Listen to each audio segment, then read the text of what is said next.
امیر المومنین حضرت عمر بن خطاب رضی اللہ تعالیٰ عنہ فرمانے لگے، آپ نے فرمایا جی میں نے فیصلہ نہیں کرنا، آپ چلے جاؤ۔ وہ چلے گئے، کچھ وقت کے بعد پھر آئے، انہوں نے کہا جی ہمارا فیصلہ کریں۔ آپ نے فرمایا جی میں نے فیصلہ نہیں کرنا، چلے جاؤ۔ وہ تیسری مرتبہ پھر آئے، تھوڑی دیر کے بعد امیر المومنین حضرت عمر بن خطاب رضی اللہ تعالیٰ عنہ نے تیسری مرتبہ ان کا فیصلہ کر دیا۔ اب سوال تو بنتا تھا کہ پہلے آئے فیصلہ نہیں کیا، دوسری مرتبہ آئے فیصلہ نہیں کیا، اب تیسری مرتبہ آئے ہیں تو فیصلہ کیوں کر دیا؟ امیر المومنین حضرت عمر بن خطاب رضی اللہ تعالیٰ عنہ فرمانے لگے جب تم پہلی بار آئے تھے نا، تمہارے دونوں میں سے ایک کے بارے میں میرے دل کے اندر نرم گوشہ تھا، اس کے بارے میں نرمی تھی، میں نے کہا میں اس حالت میں فیصلہ نہیں کروں گا۔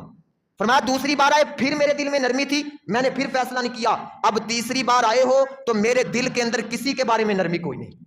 اس لیے یہ جو فیصلہ ہے نا، یہ صرف ججوں کا عدالتوں کے اندر ان کے لیے نہیں، میں نے پہلے بھی کہا ہے گھر کے اندر بھی فیصلہ کرتے ہیں تو انصاف کے ساتھ ہونا چاہیے۔ محلے کے اندر کوئی چودھری فیصلہ کرے تو انصاف کے ساتھ، اگر گاؤں کے اندر کوئی نمبردار فیصلہ کر رہا ہے تو انصاف کے ساتھ۔ نبی کریم صلی اللہ علیہ وسلم نے فرمایا فیصلہ کرنے والے 3 طرح کے لوگ ہوتے ہیں، 3 طرح کے۔ کون کون سے؟ پہلے نمبر پر فرمایا جو پہلے نمبر والا ہے وہ جنتی ہے اور باقی دونوں دوزخی ہے۔ وہ جنتی کون؟ نبی کریم صلی اللہ علیہ وسلم نے فرمایا جو حق کو پہچان کر اس کے مطابق فیصلہ کرے وہ فیصلہ کرنے والا جنتی ہے۔ اور نبی کریم صلی اللہ علیہ وسلم نے فرمایا جو حق کو پہچاننے کے بعد پھر بھی ظلم کے ساتھ فیصلہ کرے، پتہ چل گیا ہے کہ یہ ظلم ہو رہا ہے، حق ادھر ہے ادھر نہیں ہے، لیکن فیصلہ پھر دوسری طرف کا کر دیا، نبی کریم صلی اللہ علیہ وسلم نے فرمایا وہ فیصلہ کرنے والا دوزخی ہے، جہنمی ہے۔ اور تیسرے نمبر پر فرمایا جس نے جہالت کی بنا پر، پتہ ہی کوئی نہیں سی فیصلہ کرنا کیسے ہے، ایسے ہی چودھری بن گیا، ایسے ہی نمبردار بن گیا، نہ کوئی تحقیق نہ کچھ کیا، اور کہا جی بس میرا تعلق قائم رہے، میرا تعلق بنا رہے۔ اسی بنیاد پر جہالت کی وجہ سے اس نے بغیر تحقیق کے فیصلہ کیا، تو نبی کریم صلی اللہ علیہ وسلم نے فرمایا وہ فیصلہ کرنے والا بھی جہنمی ہے، جہنمی۔ اس کو معمولی نہ سمجھیں، یہ پورا ایک ٹاپک حدیث پاک کے اندر بیان ہوا ہے، قرآن مجید کے اندر اس کی کئی آیات ہیں۔ عدل کے ساتھ فیصلہ نہ کرنے والے کو ظالم کہا گیا، فاسق کہا گیا، اور احادیث مبارکہ کے اندر اس کی بڑی مذمت کی گئی۔ امیر المومنین حضرت عمر فاروق اعظم رضی اللہ تعالیٰ عنہ نے اپنی رعایا کو عدل سے پھر برا۔ کیسے برا؟ لوگ سوال کرتے ہیں کہ دیندار کیسے نظام چلائیں گے، دیندار ملک کا نظام کیسے؟ پاکستان کو کس نے تباہ کیا ہے؟ کیا کسی مدرسے میں پڑھے ہوئے بندے نے تباہ کیا ہے؟ پاکستان کی تاریخ پڑھ کے دیکھ لیں، مدرسوں میں پڑھا ہوا تو آگے آیا ہی نہیں جس کو مکمل نظام ملا ہو۔ اگر کوئی یہ سوال کرے کہ دیندار نظام کیسے چلائیں گے تو وہ عمر بن خطاب رضی اللہ تعالیٰ عنہ کے دور حکومت کو پڑھ لیں۔ 22 لاکھ مربع میل پہ حکومت تھی اور ہر طرف عدل تھا، 22 لاکھ مربع میل پہ حکومت تھی اور رعایا میں سے کوئی بھی بھوکا نہیں سوتا تھا، 22 لاکھ مربع میل پہ حکومت تھی 22، اور کسی کی بھی عزت کو کوئی خطرہ نہیں تھا، کسی کے مال کو کوئی خطرہ نہیں تھا، کسی کے مکان کو کوئی خطرہ نہیں تھا، کسی کی اولاد کو کوئی خطرہ نہیں تھا۔ اور ہے کون تھے دیندار؟ کوئی آکسفورڈ یونیورسٹیوں کے نہیں پڑھے ہوئے تھے، مدینے کی چٹائیوں پہ بیٹھ کر نبی کریم صلی اللہ علیہ وسلم سے علم حاصل کیا تھا، اور پھر نظام ایسا چلایا کہ کافر بھی کہنے پر مجبور ہو گیا کہ اگر امیر المومنین حضرت عمر بن خطاب رضی اللہ تعالیٰ عنہ 6 ماہ اور رہ جاتے، 6 ماہ اور رہ جاتے تو پوری زمین کے اوپر عدل ہی عدل ہونا تھا۔ ایسا عدل انہوں نے قائم کیا، لوگ بھوکے نہیں سوتے تھے، ہر بندے کا وظیفہ لگا تھا، پیدا ہوتے بچے کا بھی وظیفہ تھا۔ ایک مرتبہ مدینے کے اندر ایک قافلہ آیا اور امیر المومنین حضرت عمر بن خطاب رضی اللہ تعالیٰ عنہ اس قافلے کا پہرا دے رہے تھے، پہرا۔ ایک بچہ بار بار روتا تھا اور اس کی ماں اس کو چپ کرواتی تھی۔ امیر المومنین حضرت عمر بن خطاب رضی اللہ تعالیٰ عنہ نے نا ان سے جا کے پوچھا جی کیا معاملہ ہے، یہ بچہ کیوں روتا ہے بار بار؟ اس نے کہا جی بچہ دودھ مانگتا ہے اور میں اس کا دودھ چھڑوا رہی ہوں۔ آپ نے فرمایا کیوں دودھ چھڑوا رہی ہو؟ اس نے کہا جی امیر المومنین حضرت عمر بن خطاب رضی اللہ تعالیٰ عنہ دودھ پیتے بچے کو ماہانہ پیسے نہیں دیتے، اور میں غریب ہوں، گھر کا خرچہ نہیں چلتا، میں نے کہا میں اس کا دودھ چھڑواؤں، جب یہ دودھ چھوڑے گا تو پھر اس کا خرچہ ملا کرے گا۔ امیر المومنین حضرت عمر بن خطاب رضی اللہ تعالیٰ عنہ آپ کی آنکھوں میں آنسو آئے اور فرمانے لگے پتہ نہیں کتنے بچے ایسے ہیں جن کا وقت سے پہلے میری وجہ سے دودھ چھڑوا دیا گیا۔ آپ صبح ہوتے ہی اپنی پوری کابینہ بلائی اور یہ قانون بدل دیا، فرمایا آج کے بعد پیدا ہوتے بچے کو بھی پیسے ملیں گے۔ یہ قانون ادھر سے چل رہا ہے. پیدا ہوتے بچے کو بھی پیسے ملتے تھے. ان کی ایک زندگی ہے. نوجوان ان کی زندگی کو پڑھیں, پھر آپ کے اندر ایک جذبہ پیدا ہو کہ کیسا